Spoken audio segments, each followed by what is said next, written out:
Hey everybody, welcome to Tubby Talk, a new show starring myself, Terry of Terry Leahy Films, and these two fine gentlemen that own this establishment. Their names are... Chris McGuire. Steve Wright. Me and the guys from Tubby Robot are going to talk about all our favorite classic gaming. Now, why would we talk about classic gaming, fellas? Yeah, so we have a system here we call Wallovision, where we have a new classic arcade game every week. We project it on the wall, kids play it with standard arcade joysticks that we built ourselves, and we have a lot of fun to see kids react to games they never played before. Steve, let's hear it. Are you into 8-bit gaming as much as this guy who designed all these beautiful things behind us? I've loved it ever since the Atari 2600, which... Whoa, way back. Yeah. That's the best way to experience soul-crushing defeat, yeah. but also snatching defeat from the jaws of victory. So the big thing that I want to talk to you guys about is what was the game that meant so much to you when you were a kid and got into this whole 8-bit world? While I played Super Mario Bros. 1, and I loved it, I didn't get to play it very long. I didn't really get to sink my teeth into it. Mm-hmm. And then Super Mario Bros. 2, on release, captured my imagination for 6 months until it came out. And then as soon as I played it Christmas afternoon, I fell in love. There was the Mario I knew, and the Luigi I knew specifically, in a whole new world. And they were in full 4-color action. And yeah, and they weren't blocks anymore, right? Like the character design changed. Yeah, the character design and also the gameplay design, because each character had their own specific movement style and their own strengths and weaknesses. So Mario 2, it's funny. I mentioned to someone that we were doing this, and I was like, so what was your favorite experience? And he said, definitely in Mario 2, when the ice guys with the pitchforks show up in like the 4th world, that the first time he was able to like jump and then duck and dodge and still sliding on the ice and succeed, that he just felt like the biggest hero in the world because of how hard it was.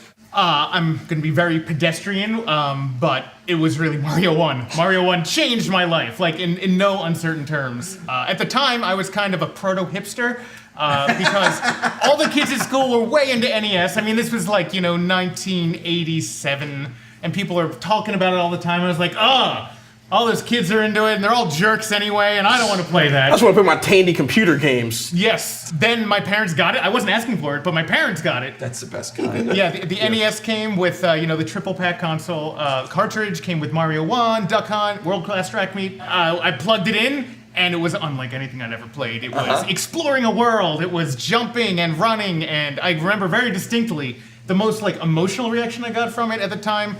There's it's like World 5 or World 6. You go into a secret pipe, and you go to a world where there are mushrooms, spotted mushrooms that you're jumping on. And for some reason, as a kid, me and my sister thought it was the funniest thing we'd ever seen in our lives. Like, polka dot mushrooms! Oh my God!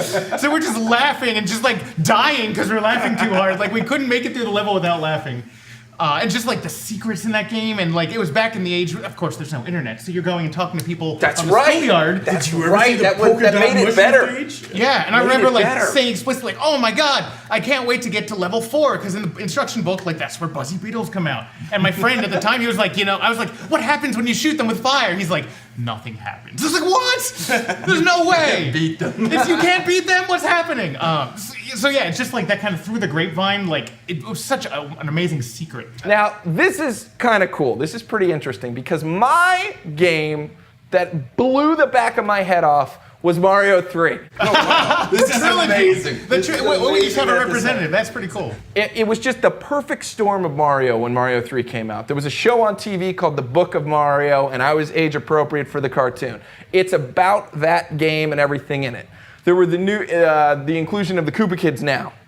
Whole new element to get through. And just the playability of that game was unlike anything I had ever felt. Now, yes, there's warp whistles and stuff in that game so you can get around, but no matter what, you have to play those first 3 levels, and I love every single one of them, every single time I have to go through it. I just remember there was so much new in that game. You could pick up the shells and run with them. You could get powers, and I think the power-ups might have been the big thing for me that changed it. Hammer Brothers suit were my favorites. Just getting to the frog suit was a big deal because it was hard. The level of difficulty of all 3 of those games, I think, was perfect. Hard enough at the end to really make you upset, and great enough in the beginning where every time you start the game, it's fun. But it just meant so much to me, that game, and that I can still pick it up to this day and play it and have a great time is amazing. You know, it was great. So specific experiences, not necessarily games, but things that happened in 8-bit games that you remember that just changed everything for you, that you were not expecting. Yeah, the first game that comes to mind with like weird, mind-blowing stuff that actually worked was probably Dragon Warrior. I remember. Which in Japan was Dragon Quest, but they gave that game away for one season when you got a Nintendo Power subscription. Ooh. So all the parents back then would be like, "Oh, a magazine subscription and free game." That explains why that was always floating around my friends' houses. Yep. Gotcha. So that was the moment I started getting Nintendo Power. I got Dragon Warrior, and it was kind of the first turn-based RPG I ever played. Yeah, but Dragon Warrior was just such an in-depth, weird game. Everything was through a menu. Yeah. It was the sort of game where you could check. Any square you on, you could check. And it would usually say, like, you found nothing.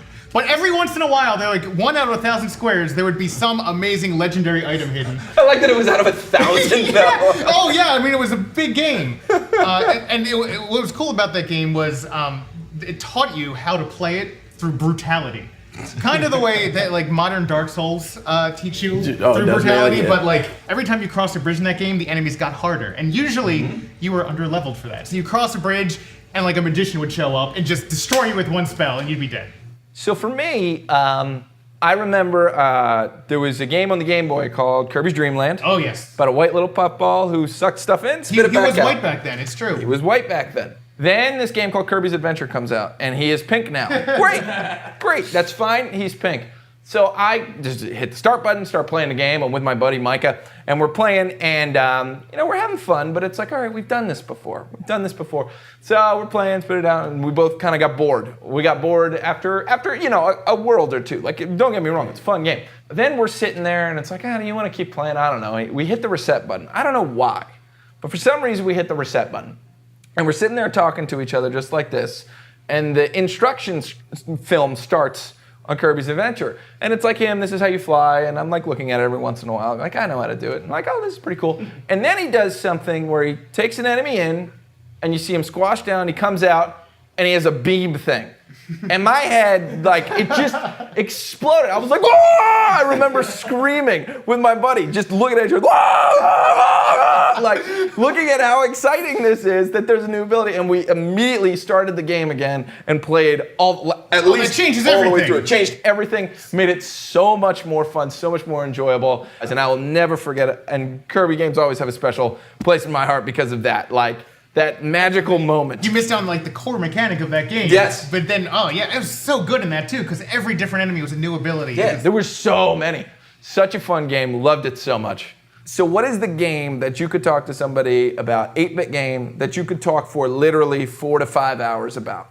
Oh, good Lord. Could be about anything. And if you need a minute, I'll go first. There is this game called A Boy and His Blob for regular Nintendo.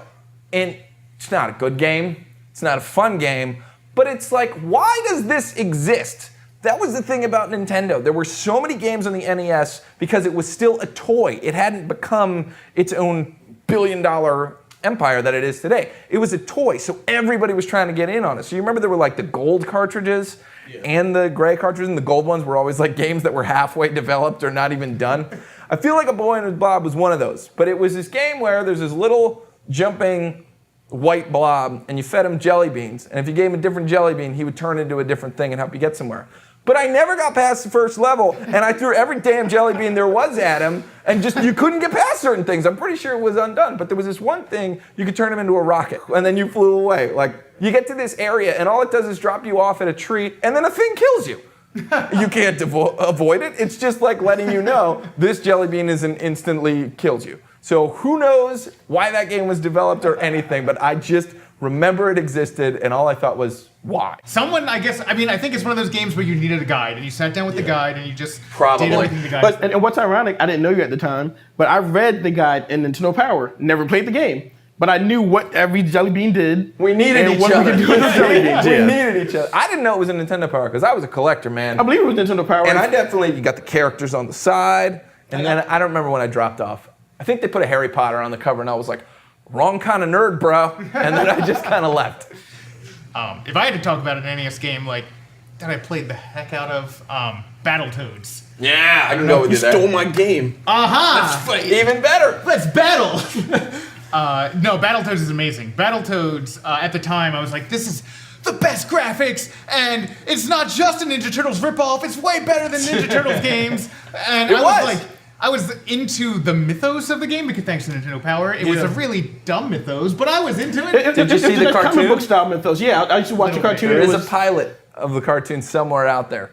But Battletoads. Battletoads. So like I love the art design. I love the whimsy of it, and especially when you finish the combo and Zitz's foot turns giant, and just kicks the rat away, and I'm like, why is this not in more games? That was probably the first beat 'em up game I played, where you could like pick up something and then like beat them with a pipe. There were so many options. And each stage had its own theme.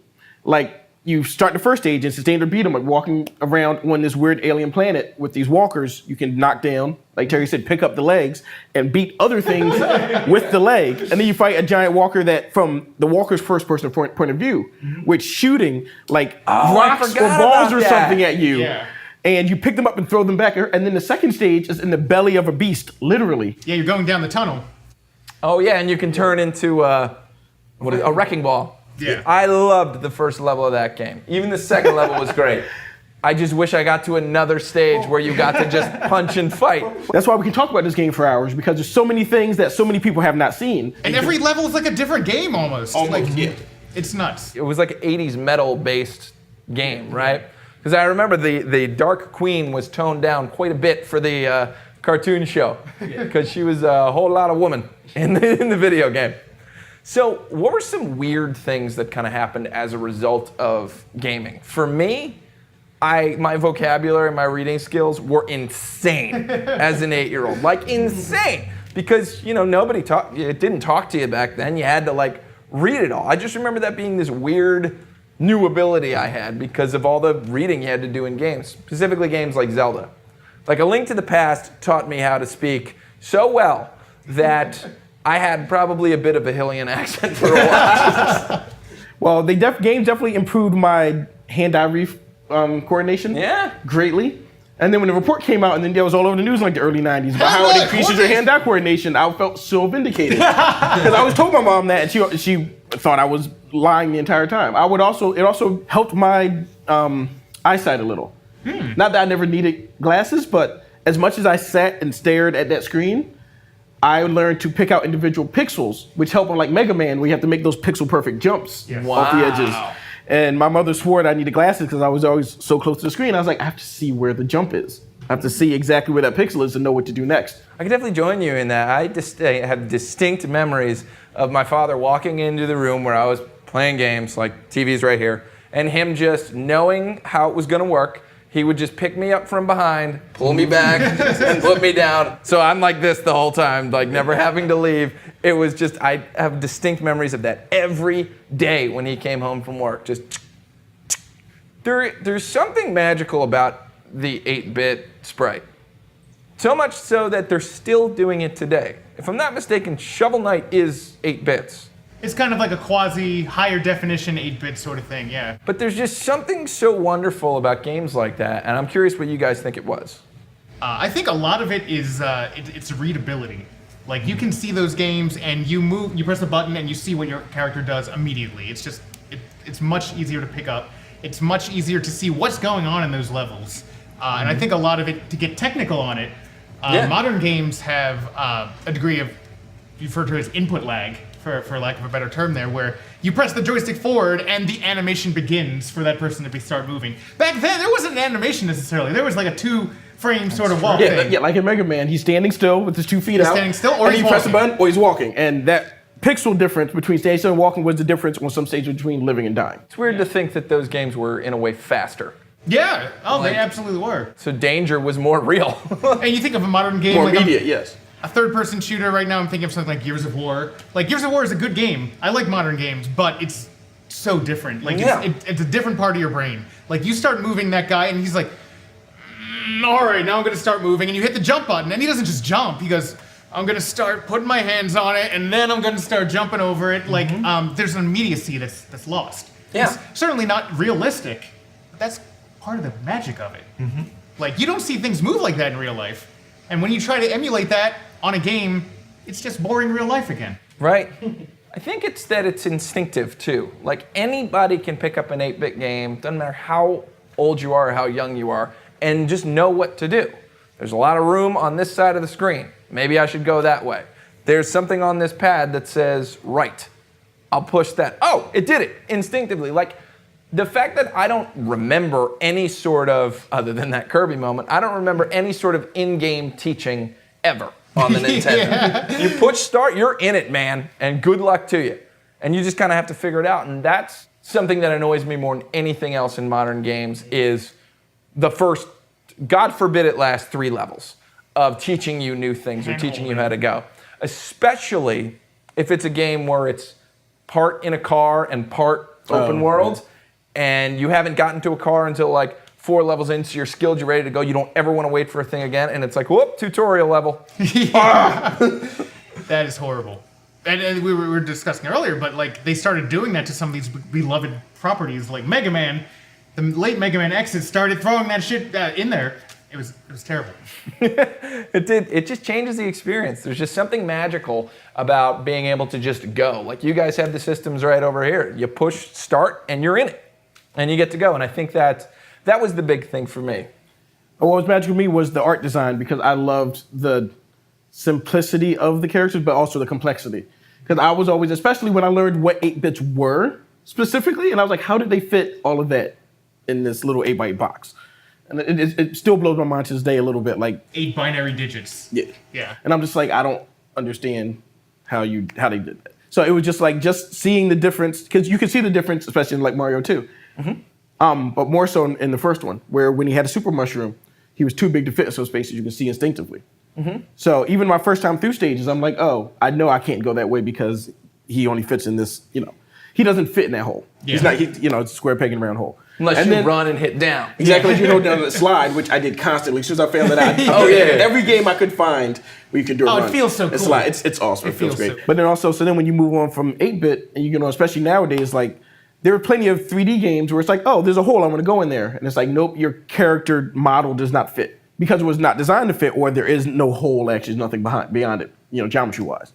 And it seems kind of false to me, because in the 8-bit games, everything was true. Either it was yes or no. You could fit or you could not fit. You could jump over or you could not jump over because it was a pixel too high. Now it's more artifice. It's like, is this gameplay or is this just set dressing? Yeah, yeah, exactly. And back then there was no set dressing because everything was something you could interact with. Yeah. Well, there were smiling clouds. Yeah. There were always smiling clouds. It's true. But even those moved with parallax scrolling, so they moved at different rates than the things you could jump on. So it kind of told you instinctively they were different, This is, you can really dive deep on this stuff. Yeah. And I'm really glad we're doing this. We are going to wrap up the show. Thank you so much for joining us for the first episode of Tubby Talk. We hope you liked it. Please let us know things you agreed with us about, things you disagreed with us about, what you liked, what you didn't like. And we're going to keep trying to do this for you. But we are always going to end the show with a recommendation. So, 8-bit games that you recommend to the general public. If you haven't played it, quintessential. It is the quintessential, so you probably played it, but Mega Man 2. Mega Man 2 to me is the pinnacle of Mega Man games. Run, jump, shoot, all there is. It's perfection. Oh my god, the music is all in my head. It has inspired 1,000 cover albums. It's amazing. I'm gonna double down on that. My recommendation is all 6. There are 6 amazing, I mean, if you count 9 and 10, those are also kind of 8-bit. Yeah. I mean, that's 8 of the best games on the planet that you can play, and they're all super similar, and they feel good. There's like tiny upgrades here and there, but play the whole thing if you haven't. Just have a great time, and that could last you weeks. Yes. Like, it's a great time, and I hope you play it. So I hope you play it. What about yourself? And I would like to recommend a game that at least it seemed very popular to me, but then every time I bring it up to someone, they've never heard of it before. It's called Wrath of the Black Manta on NES. Never heard of it. See, case in point. And Chris only heard of it, I believe, because I told him about it multiple times. I don't know if you've heard about it. Yeah. So you basically play a ninja, and he's in like a seedy underworld type place fighting against a crime boss. And there's different like emblems in the world you find that gives you different powers. And there's a little bit of stealth gameplay when you get the one that lets you tunnel underneath the ground like a trapdoor spider. And there's one that lets you jump extra high, I believe. And just the fact that it changed up the gameplay so much, but yet was unheard of a lot of times. I don't understand why. Maybe it just wasn't a wide release. It just was one of those games where I would bring it up to anyone at school, and they're like, "What?" Yeah. But I played the hell out of the game while I owned it, and it was amazing. Well, to all you gamers out there, we'll see you next time. I'm Terry. I'm Chris. I'm Steve. And this has been Tubby Talk. We'll see you soon, and make sure to come in, have ice cream, and talk to these guys about gaming, or anybody that works here about gaming. And if you see me on the street, leave me alone. No, I'm kidding. Come up and talk to me about gaming and whatnot. This will be a good time. But glad to see you, and we'll see you soon. Bye, guys.